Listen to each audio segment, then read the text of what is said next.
আল্লাহ রসুলের দরবারে যখন তোমরা যাবে, মুস্তাফার দরবারে যখন তোমরা যাবে, হুজুরের সাথে যখন তোমরা কথা বলতে ইচ্ছা প্রকাশ করবে, আল্লাহ নবী আল্লাহ রসুলের সাথে যখন তোমরা একা একই কথা বলতে ইচ্ছা প্রকাশ করবে, চুপি চুপি কথা বলতে ইচ্ছা প্রকাশ করবে, ফাকাদ্দিমু বাইনা ইয়াদাই নাজওয়াকুম সাদাকাতান, যখন তোমরা আল্লাহ নবী আল্লাহ রসুলের সাথে চুপি চুপি কথা বলতে ইচ্ছা করবে, আল্লাহ নবী আল্লাহ রসুলের দরবারে হুজুরের সাথে কথা বলার বড় আদব হচ্ছে তুমি আগে আল্লাহ নবী আল্লাহ রসুলের সাথে কথা বলার পূর্বে তুমি আগে সাদকা দিবে, মানুষকে দান করবে, খায়রাত করবে, তারপরে আমার নবীর দরবারে গিয়ে মুস্তাফার সাথে চুপি চুপি কথা বলার সাহস দেখাবে। নবীর দরবারে মুস্তাফার দরবারে কথা বলার আগে সাদকা তোমাদের করতে হবে। ইমানদারদের এটা নৈতিক দায়িত্ব। নামাজের আগে রুজু আছে না নাই? নামাজের আগে উজু আছে না নাই? নামাজের আগে যেমন উজু শর্ত, আমি বলিনি, কোরআন বলছে এই ইমানদাররা তোমরা যখন চুপি চুপি রসুলের সাথে কথা বলতে যাবে, ইজা নাজাইতুম রাসূলা, মুস্তাফার সাথে যখন কথা বলতে যাবে, সরকারে কায়নাতের সাথে যখন কথা বলতে যাবে, মদিনার দুলালের সাথে যখন কথা বলতে যাবে, ইমামুল মুরসালিনের সাথে যখন কথা বলতে যাবে, ফাকাদ্দিমু বাইনা ইয়াদাই নাজওয়াকুম সাদাকাতান, তোমরা তখন খায়রাত করবে, দান করবে, তারপরে মুস্তাফার দরবারে গিয়ে কথা বলার সাহস নেবে। আল্লাহ নবী আল্লাহ রসুলের জামাতা হযরত আলী রাদিয়াল্লাহু তাআলা, নবী মুহাম্মদ রাসূলুল্লাহ সাল্লাল্লাহু আলাইহি ওয়াসাল্লামের উপরে সূরাতুল মুজাদিলা আল্লাহ নবী আল্লাহ রাসূলের উপরে 12 নম্বর আয়াতটা যখন নাযিল হয়ে যায়, আল্লাহ নবী আল্লাহ রাসূলের সাহাবা হুজুরের জামাতা হযরত আলী রাদিয়াল্লাহু তাআলা আনহু সঙ্গে সঙ্গে আমার নবীর জন্য, মুস্তাফার জন্য, সরকার কায়নাতের জন্য, মদিনার দুলালের জন্য, ইমামুল মুরসালিনের জন্য আগে সাদকা দিলেন, আগে খায়রাত করলেন, আগে দান করলেন, তারপরে নবীর দরবারে গেলেন। মুস্তাফার কাছ থেকে 10টা প্রশ্ন করেছিলেন, 10টা প্রশ্নের উত্তর নিয়ে তিনি বাড়িতে এসেছিলেন। আল্লাহ নবী আল্লাহ রসুলের উপরে এই আয়াতটা নাযিল হওয়ার পরে কিছু সময় যাওয়ার পরে আল্লাহর তরফ থেকে আবার এই আয়াতটাকে মানসুখ করে দেওয়া হয়, মানসুখ করে দেওয়া হয়। কেন? অনেক গরীব সাহাবা আছে, এটা যদি শরীয়তের ফরজ হুকুম হয়ে যায়, এটা যদি শরীয়তের ওয়াজিব হুকুম হয়ে যায়, আল্লাহর নবী মুহাম্মদ রাসূলুল্লাহ সাল্লাল্লাহু আলাইহি ওয়াসাল্লামের অনেক গরীব সাহাবা আছে, অনেক গরীব সাহাবা আছে, অর্থ নাই, সম্পদ নাই, টাকা নাই, তারা নবীর দরবারে কথা বলার সাহস পাবে না। তাই আল্লাহর তরফ থেকে আয়াত নাযিল হওয়ার পরে মানসুখ করে দেওয়া হয় না, এটা আম হয়ে যায় পরবর্তীতে। কিন্তু আল্লাহ আয়াত দিয়ে প্রথমে বলেছিলেন মুস্তাফার দরবারে কথা বলার সাহস করলে আগে মুস্তাফার জন্য সাদকা দিতে হবে, গরীবদেরকে, অসহায়দেরকে, দরিদ্রদেরকে টাকা বিলিয়ে দিতে হবে। এটাই ইমানদারদের কর্তব্য। আয়াতের তাফসীর খুলে দেখে, এই আয়াতটা নাজিল হওয়ার পরে হযরত আলী সাদকা করে হুজুরের কাছে মাসলা নিয়েছে, জিজ্ঞাসা করেছে, হুজুর উত্তর দিয়েছে, পরবর্তীতে মানসুখ করে দেওয়া হয়। কারণ অনেক গরীব সাহাবা আছে, তারা তো ব্যয় করে হুজুরের কাছে কিছু জানতে পারবে না, মানসুখ করে দেওয়া হয়। কিন্তু আল্লাহ তো জানতেন যে মুস্তাফার দরবারে সবাই অর্থশালী সাহাবা নেই, গরীব সাহাবা আছে, তাহলে আয়াতটা নাজিল করলেন কেন? আমার কথা কিছু বুঝতে পারছেন না? বুঝতে পারছেন? ভালো করে আলোচনা বোঝার চেষ্টা করেন। আল্লাহ তো জানতেন যে সরকারে কায়নাতের দরবারে বহু গরীব সাহাবা আছে, তাহলে আয়াতটা নাজিল করলেন কেন? কিসের জন্য তাহলে আয়াতটা নাজিল করতেন? আল্লাহ তো আল্লাহু আ'লাম ওয়া হুয়া আলা কুল্লি শাইইন কাদির, আল্লাহ তো সব জানে, তারপরে আয়াতটাকে নাজিল করলেন কেন? তাফসিরে কিতাবগুলো খুলে দেখলেন, একাধিক তাফসিরে কিতাব, তাফসিরে জালালাইন, তাফসিরে মারিফুল কোরআন, তাফসিরে কুরতুবী, তাফসিরে বাইজাভী, তাফসিরে রুহুল বায়ান, তাফসিরে মানি, তাফসিরে কবির, তাফসিরে কাসীর, তাফসিরে মাদারিক, তাফসিরে জারির তাবারি, বড় বড় তাফসিরে কিতাবগুলো খুলে দেখে নেন। বড় বড় মুফাসসিরিনরা বলছেন এই আয়াতের নাজিলের মাধ্যম দিয়ে আল্লাহ আমার রাসূল সাধারণ কোনো ব্যক্তিত্ব নয়, এটা বোঝাবার জন্য পৃথিবীর মানুষকে এলান করেছে, পৃথিবীর মানুষকে সাবধান করেছে। সাধারণ মানুষের মধ্যে যেমন কথা বলো, সেই রকম রাসূলের সাথে কথা বলতে যেও না।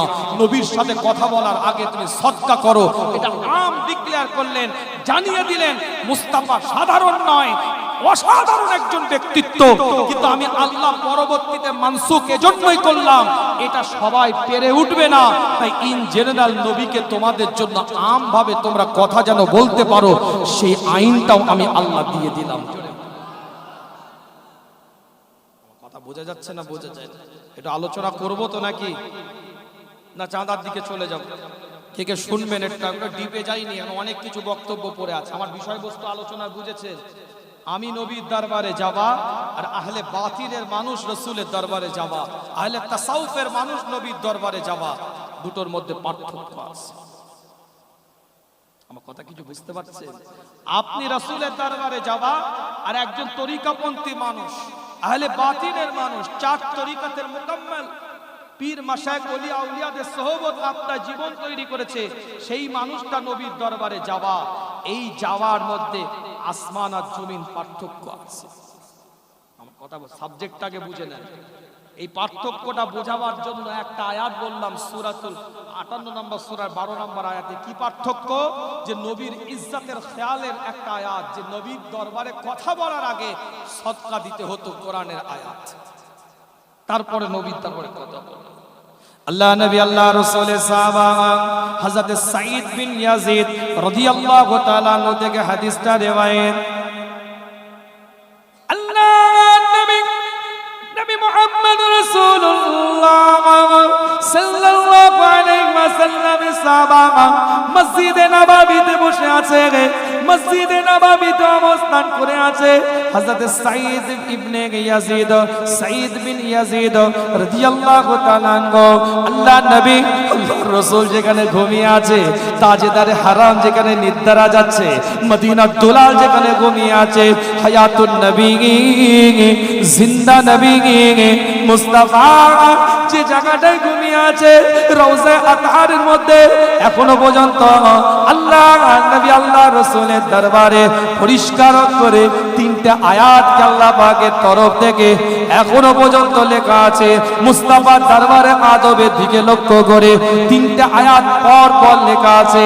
এক একটা ইবারতের দিকে যাব, কিন্তু সংক্ষেপে হাদিসটা বলে দিয়ে যায়। হযরত সাঈদ বিন ইয়াজিদ থেকে হাদিসটা রিওয়ায়াত। আল্লাহ নবী আল্লাহ রাসূলের সাহাবা মসজিদে নববীর মধ্যে বসে আছেন।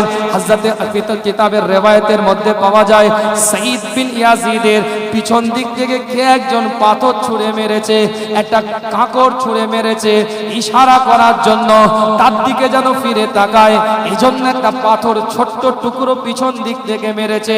আল্লাহ নবী মুহাম্মদ রাসূলুল্লাহ সাল্লাল্লাহু আলাইহি ওয়াসাল্লামের সাহাবা সাঈদ বিন ইয়াজিদ রাদিয়াল্লাহু তাআলা পিছনের দিকে তাকালেন। পিছনের দিকে তাকিয়ে দেখছে খলিফাতুল মুসলিমিন আমিরুল মুমিনিন খেলাফতের শাসন আমল গোটা পৃথিবীর অর্ধাংশ পরিচালনা করে হযরত ওমর পিছনের দিকে দাঁড়িয়ে আছে।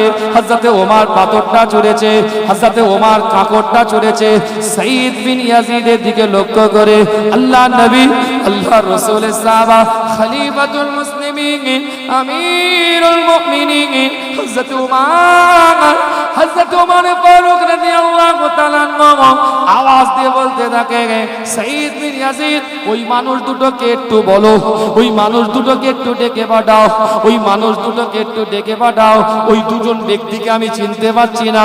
মসজিদে নববীতে একটু জোরে কথা বলছে, রাসূলের দরবারটা একটু জোরে কথা বলেছে, মদিনাতুল দরবারটা একটু জোরে কথা বলেছে। ওই মানুষ দুটোকে আমি চিনতে পারছি না, ওই মানুষ দুটোকে একটু আমার কাছে পাঠিয়ে দাও। সাঈদ বিন ইয়াজিদ গুটি গুটি পায়ে যে দুজন মানুষ মসজিদে নববীর বুকে একটু জোরে জোরে কথা বলে ফেলেছে, একটু আওয়াজ দিয়ে কথা বলে ফেলেছে, আল্লাহর নবী, আল্লাহর রাসূলের সাহাবা, আল্লাহ হযরত ওমরের সামনে দাঁড়িয়ে আছে, হযরত ওমরের দিকে লক্ষ্য করে তাকিয়ে আছে খলিফাতুল মুসলিমিন, আমিরুল মুমিনিন। ওই সময় ওই মানুষটাকে জিজ্ঞাসা করে, তোমরা বাড়ি কোথায়, কোন জায়গা থেকে তোমরা এসেছো, কোথায় তোমাদের বাড়ি? সাঈদ বিন ইয়াজিদ দাঁড়িয়ে আছে, খলিফাতুল মুসলিমিনের দিকে তাকিয়ে দুটো মানুষ বলে, আমরা তায়েফ থেকে এখানে এসেছি, আমাদের বাড়ি হচ্ছে তায়েফে, আমরা তায়েফ থেকে মসজিদে নববী মুস্তাফার বারগাহে এসেছি, সরকারে কায়নাতের রওজায়ে আতহারের মধ্যে এসেছি। কিতাবের riwayতের মধ্যে পাওয়া যায় হযরত ওমর চিৎকার দিয়ে বলতে থাকে, আজকে যদি তোমরা মদিনাতুল মুনাওয়ারার মানুষ হতে, নবীর বারগাহে রওজায়ে আতহারের মধ্যে চিৎকার দিয়ে কথা বলার কারণে আমি তোমাদেরকে শাস্তি দিতাম, জোরে কথা বলার কারণে আমি তোমাদেরকে শাস্তি দিতাম। শুধু তায়েফের মানুষ পরিবেশটা জানো না, তাই তোমাদেরকে আজকে আমি ছেড়ে দিলাম। কেন আমার নবীর দরবারে জোরে নিঃশ্বাস নেওয়াটাকেও আমি ওমর বিয়াদবি বলে মনে করে থাকি।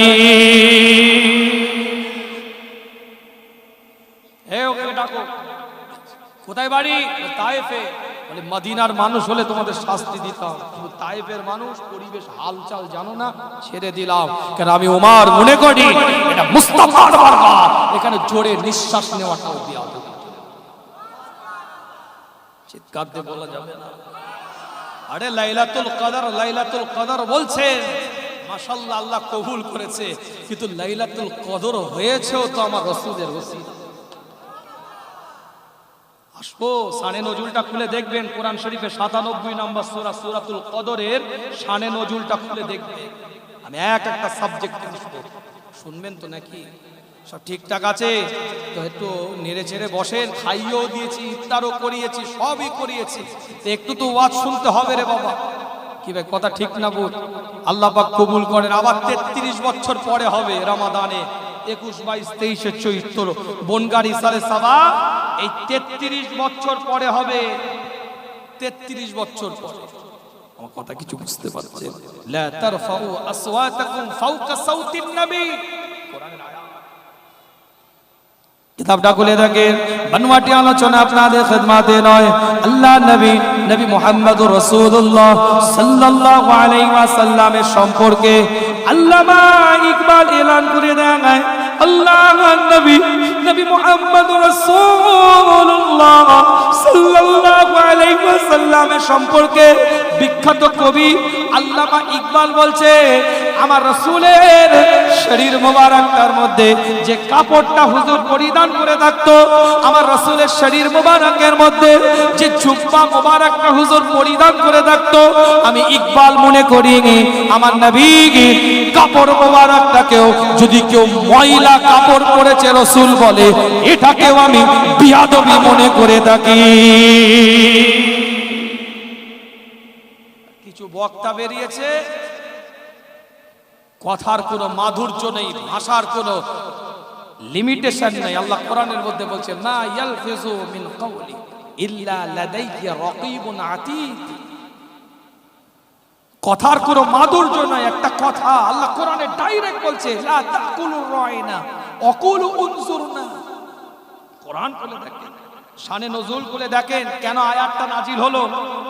একাধিক তাফসিরে কিতাব পড়ে আছে, তাফসিরে জালালাইন, তাফসিরে মারিফুল কোরআন, তাফসিরে কুতুবী, তাফসিরে বাইজাবি, তাফসিরে রুহুল বায়ান, তাফসিরে মানি, তাফসিরে কবির, তাফসিরে কাসির, তাফসিরে মাদারিক, তাফসিরে জারি তাবারি, একাধিক তাফসিরে কিতাব আছে, খুলে দেখেন পরিষ্কার অক্ষরে কোরআনের এই আয়াতের তাফসিরটা কি করছে দেখেন। লা তাকুলু রাইনা ওয়াকুলু উনজুরনা, তোমরা নবীকে রাইনা বলো না, উনজুরনা না বলো কেন? রাইনা মানেও দেখা, উনজুর না মানেও দেখা, কিন্তু দুটো দেখার ক্ষেত্রে পার্থক্য আছে। নবীকে তোমরা রাইনা বলো না, উনজুর না বলো কেন? তৎকালীন যুগে রাখালদেরকে রাইনা বলা হতো, তাই ওই শব্দটা নবীর জন্য অ্যাপ্রোপ্রিয়েট নয়।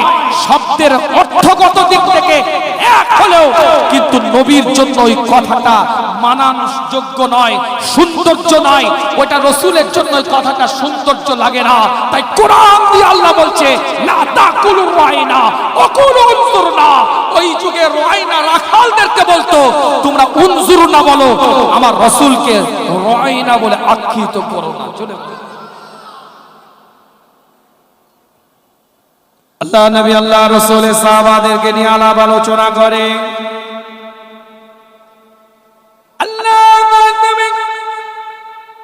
নবী মুহাম্মদ রাসূলুল্লাহ সাল্লাল্লাহু আলাইহি ওয়াসাল্লামের উপরে এক একটা কোরআনের আয়াতকে আল্লাহ পাক নাযিল করতে থাকে। ছোট্ট ছোট্ট করে বলে দিয়ে যায় আপনাদের খেদমতে। একাধিক তাফসীরের কিতাব খুলে দেখে নেন, একাধিক পয়েন্টের মধ্যে পাওয়া যায় একই শব্দগত অর্থ দিক থেকে একই লাগবে।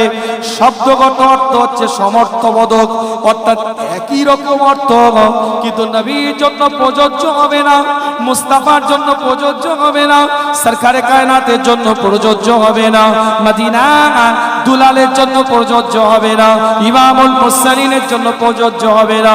মুস্তাফার দরবারটায় মুস্তাফার নামটা যখন নিতে হবে, আদবের সাথে নিতে হবে, লিহাজের সাথে নিতে হবে, তুমিজের সাথে নিতে হবে, ভদ্রতার সাথে নিতে হবে, নম্রতার সাথে নিতে হবে, ডিসিপ্লিনের সাথে নিতে হবে, সৌন্দর্যের সাথে নিতে হবে। কিতাবটা খুলে দেখেন। আবার বলি, আল্লামা ইকবাল বলছে কিতাবের রিওয়ায়াতের মধ্যে পাওয়া যায় শায়েরিরা বিভিন্ন জায়গায় ঘুরে ঘুরে বেড়াতো। আল্লামা ইকবালের কাছেও যেত। তৎকালীন যুগে বিখ্যাত কবি আল্লামা ইকবালের বারগায় গিয়ে একজন দাঁড়িয়ে আছে। কিতাবের রিওয়ায়াতের মধ্যে পাওয়া যায় আল্লামা ইকবালের দিকে লক্ষ্য করে তৎকালীন যুগে ওই মানুষটা ইরান থেকে ঘুরে গিয়েছে। তিনি একজন বিখ্যাত কবি। আল্লামা ইকবালের কাছে গিয়েছে। ইরান থেকে ঘুরে যাওয়ার পরে ইরানের ভাষাটা হচ্ছে একটু ফার্সি ভাষা। ওই মানুষেরা ফার্সিতে একটু কথা বলে, আর ফার্সি ভাষাটা খুব মিষ্টি মিষ্টি লাগে। ফার্সি ভাষাটার মধ্যে শক্কর আছে, মিষ্টি আছে, মধু আছে। আল্লামা ইকবালের কাছে গিয়ে দাঁড়িয়ে আছে। কবিতার লেহাজের মধ্যে বলছে, কবিতার সৌন্দর্যের দিকে তাকিয়ে বলছে, যেহেতু কবি মানুষ, ফার্সিতে কবি লিখে, ছন্দ সুন্দর মিলে, ফার্সি শব্দটা একটু মিঠা মিঠা, একটু মিষ্টি মিষ্টি। আল্লামা ইকবালের সামনে গিয়ে দাঁড়িয়ে বলে, আমি ইরান থেকে এসেছি, আমি ইরান থেকে ঘুরে এসেছি, আমি ফার্সি ভাষা শুনেছি, আমি ফার্সি ভাষা শিখেছি, আমি ফার্সি ভাষাতে কবিতা লিখেছি। ফার্সি ভাষাটা খুব মিঠা, ফার্সি ভাষাটার মধ্যে শক্কর আছে, ফার্সি ভাষাটার মধ্যে মিঠা মিঠা ভাব আছে, ফার্সি ভাষাটার মধ্যে একটু মধু মধু লাগে। আল্লাহর ওলি আল্লামা ইকবালের সামনে দাঁড়িয়ে আওয়াজ দিয়ে বলে, আরবি ভাষা হচ্ছে উঠের ভাষা, আরবি ভাষা হচ্ছে কর্কশ ভাষা। আরবি ভাষার মধ্যে একটু উঠের ভাষা, মরুভূমির উঠেদের মতন ভাষা, একটু কর্কশ ওই ভাষার মধ্যে পাওয়া যায়। আল্লামা ইকবাল তার কথা খুব মনোযোগ সহকারে শুনছিল। চিৎকার দিয়ে লাফিয়ে উঠে বলেছে, তুমি আমার নবীর ভাষাকে যখন কর্কশ বলেছ, যাও বেরিয়ে যাও আমার এখান থেকে। মুস্তাফার ভাষা কর্কশ হতে পারে না, আমার নবীর ভাষার মধ্যে মিঠা আছে, মিষ্টি আছে। আরবি ভাষা উঠের ভাষা নয়, কর্কশের ভাষা নয়।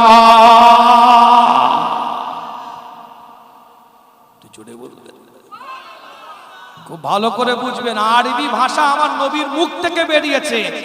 আল্লামা ইকবাল বলছে ওটা উটের ভাষা নয়, ওটা মুস্তাফার জবান দিয়ে বেরিয়েছে। ওটা কর্কশ হতে পারে না, ওটা সরকারে কায়নাত বের করেছে। ওটা মদিনা দুলালের লফজ দিয়ে বেরিয়েছে, মদিনা দুলালের নুরানি জবান ধরেছে, আরবি ভাষা বেরিয়েছে। ওটা কর্কশ হতে পারে না। যাও বেরিয়ে যাও, গুস্তাখে রাসূল তুমি। আদব আলাদা জিনিস, আমার কথা কিছু বুঝতে পারছেন?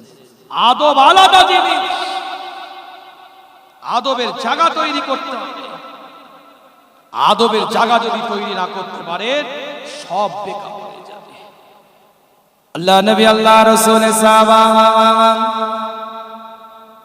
এক একটা দলিল দিয়ে আপনাদের খিদমতে আল্লাহ নবী নবী মুহাম্মদ রাসূলুল্লাহ সাল্লাল্লাহু আলাইহি ওয়াসাল্লামের সাহাবে کرام হুজুরা বসে আছে আল্লাহ নবী আল্লাহ রাসূলের সাহাবা হুজুর আমার হযরত ওমর ফারুকের মতন মানুষ আমিরুল মুমিনিনের মতন মানুষ খলিফাতুল মুসলিমিনের মতন মানুষ কিতাবের রওয়ায়াতের মধ্যে পাওয়া যায় আপনি বাবুস সালামটা দিয়ে প্রবেশ করবেন প্রথমে আপনি দেখতে পাবেন মসজিদে নববীর একটা নতুন অংশ যেটা বাম দিকে পড়বে আর একটু এগিয়ে যাবেন আপনি লক্ষ্য করতে পাবেন মসজিদে নববীর পুরনো অংশ আর একটু এগিয়ে যাবেন আল্লাহর নবী আল্লাহর রাসূল যে জায়গাটায় দাঁড়িয়ে পৃথিবীর বুকে জায়েজ নাজায়েজের ফয়সালা দিতেন বৈধ অবৈধর ফয়সালা দিতেন যে জায়গাটায় দাঁড়িয়ে পৃথিবীর ইমানদারদের জন্য ডাইরেকশন দিতেন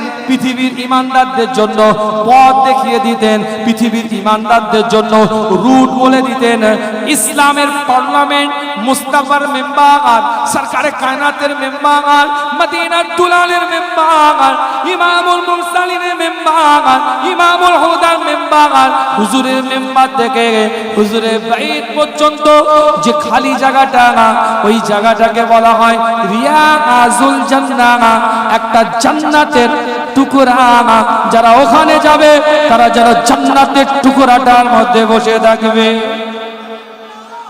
জোরে বলবেন না চিৎকার দিয়ে বলা যাবে না আপনি আরেকটু এগিয়ে যাবেন আল্লাহ নবী আল্লাহ রাসূলের ঘর আম্মা জান আয়েশা সিদ্দিকা রাদিয়াল্লাহু তাআলা আনহার ঘর হুজুরের দরবার লেখা আছে আল্লাহ নবী আল্লাহ রাসূলের দরবার সরকারে কায়নাত ঘুমিয়ে আছে মদিনার দুলাল ঘুমিয়ে আছে ইমামুল মুরসালিন ইমামুল হুদা ঘুমিয়ে আছে ইমামুল কিবলাতাইন ঘুমিয়ে আছে রাসূলুল্লাহ সাল্লাল্লাহু আলাইহি ওয়াসাল্লাম আল্লাহর নবী আল্লাহ রাসূলের বারগায় রওজায়ে মুতাহারের মধ্যে একটা ছিদ্র করা আছে কিতাবের রওয়ায়াত বলছি কোন বানোয়াটি কথা আপনাদের খিদমতে নয় ওই ফুটো দিয়ে একটা কবুতর প্রবেশ করেছিল মক্কা শরীফ মদিনা শরীফে বহু পয়রা কবুতর বুঝতে পারছেন তো ঘুরে বেড়ায় ইন্টারনেট ইউটিউবে ভাইরাল হয়েছিল ভিডিওটা রিলস হয়ে বিভিন্ন জায়গায় ভাইরাল হয়েছিল কি ভাইরাল ওই হুজুরের দরবার এখন ইন্টারনেটে সার্চ দিয়ে দেখবেন গুগলে এরকম একটা ফুটো মতন করা আছে আর তার পাশে লেখা আছে রাসূলুল্লাহ সাল্লাল্লাহু আলাইহি ওয়াসাল্লাম লেখা আছে তিনটে ফুটো আছে আমি পরে আসছি আলোচনা ওই ফুটোর ভিতর দিয়ে একটা কবুতর ভিতরে ঢুকে গিয়েছে এই কবুতরটাকে বের করবে বলে তৎকালীন সময় বেশি দিনের কথা নয় 1 থেকে 1.5 বছর আগেকার কথা মদিনাতুল মুনাওয়ারায় খুঁজে বেড়ানো হয়েছিল যেটা ভালো ঘরানা খানদানি ঘরের বাচ্চার দ্বারা কবুতরটাকে বের করে আনবো হুজুরের দরবারে তো যেসে ঢুকতে পারত নসল ভালো খানদানের মানুষ ভালো আদবওয়ালা বাড়ির সন্তান এই রকম বাচ্চাকে দিয়ে ওখান থেকে কবুতরটাকে বের করে আনবে আল্লাহ নবী আল্লাহ রাসূলের দরবারে নবী মুহাম্মদ রাসূলুল্লাহ সাল্লাল্লাহু আলাইহি ওয়াসাল্লামের দরবারে জালি মুবারকটাকে খুলে দেওয়া হয়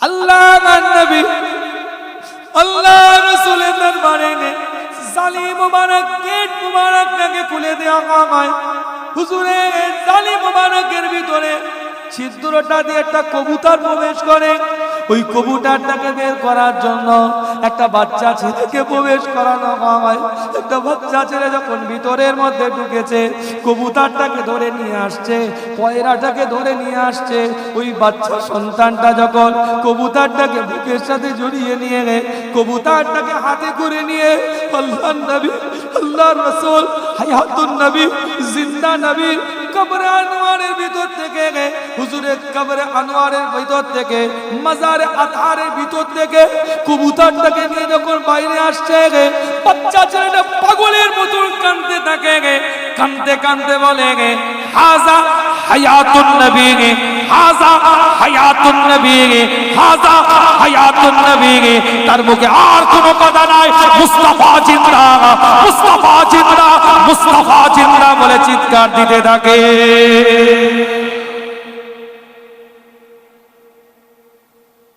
জোরে বলবেন, আওয়াজ দিয়ে বলা যাবে না।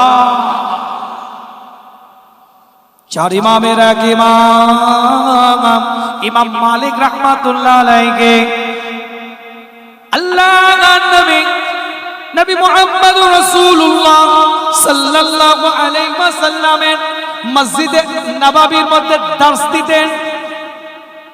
ইমাম মালিক রাহমাতুল্লাহ আলাইহি মসজিদে নববীর মধ্যে দর্স দিতেন, হাদিস তেলাওয়াত করতেন, দর্স দিতেন। দর্স দিতে দিতে একটা দর্সের নিয়ম আছে, সনদের নাম বলতে হয়। হাদাসানা হাদাসানা, আখবারনা আখবারনা, আম্মারনা আম্মারনা, এইভাবে সনদ ভিত্তিক নামগুলো বলতে হয়।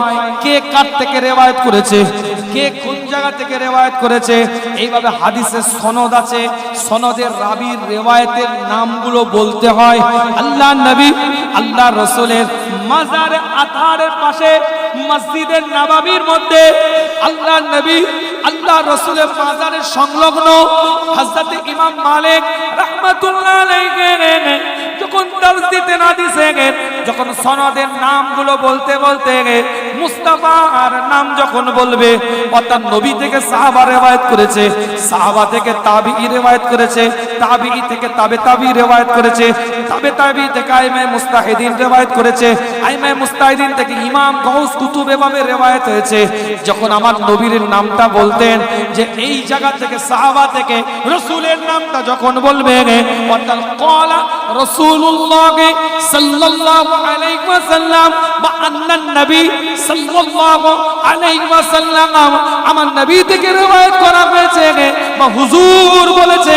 যখন মুস্তাফার নামটা বলতো, যখন তাজেদারে হারামের নামটা বলতেন, যখন মদিনাত দুলালের নামটা বলতেন, যখন ইমামুল মুরসালিনের নামটা বলার সময় আসতো, হযরত ইমাম মালিক রাহমাতুল্লাহ আলাইহি নবীর বারগাহে, মুস্তাফার বারগাহে, মদিনাত দুলালের বারগাহে, ইমামুল মুরসালিনের রওজায়ে আতহারের পাশে দাঁড়িয়ে মুস্তাফার নাম বলতো না, সরকারে কায়নাতের নাম বলতো না, চিৎকার আওয়াজ দিয়ে বলতো, ইস কবরে মুনওয়ার, ইস কবরে মুনওয়ার के मकीन की फरमान है, इस कब्रे मुनव्वर के मकीन की फरमान है। এই কবরে যিনি শুয়ে আছে তার পক্ষ থেকে এই দিক নির্দেশনা। আমরা যেমন বলছি ক্বালা ক্বালা রাসূলুল্লাহ সাল্লাল্লাহু আলাইহি ওয়াসাল্লাম, হাদাসানা হাদাসানা, আখবারনা আখবারনা, আম্মারনা আম্মারনা করে আন্নান নবী সাল্লাল্লাহু আলাইহি ওয়াসাল্লাম, যেমন রাসূলের নাম বলছি, হযরত ইমাম মালিক মুস্তাফার বারগাহে দাঁড়িয়ে মসজিদে নববীর মধ্যে বসে হুজুরের নামটা বলতেন না, আদবের পরিচয় দিয়ে বলতেন, ইস কবরে মুনওয়ার কি মকিন কি ফরমান হ্যায়। যে ব্যক্তিটা এখানে ঘুমিয়ে আছে, যে ব্যক্তিত্ব এখানে নিদ্রা যাচ্ছে, যে মানুষটা এখানে ঘুমিয়ে আছে, সেই মানুষটার এটাই ফরমান ছিল। জোরে বলবেন, জোরে বলবেন না, চিৎকার দিয়ে বলা যাবে না। আল্লাহ নবী আল্লাহ রাসূলের ছিদ্র মোবারকে লেখা আছে, রাসূল পাক সাল্লাল্লাহু আলাইহি ওয়াসাল্লাম। আর একটু আপনি আগিয়ে যাবেন, আর একটা আপনি চিত্র দেখতে পাবেন। ওই ফুটোর মধ্যে, চিত্রের মধ্যে লেখা আছে, আমিরুল মুমিনিন হযরত আবু বকর সিদ্দিক রাদিয়াল্লাহু তাআলা আনহু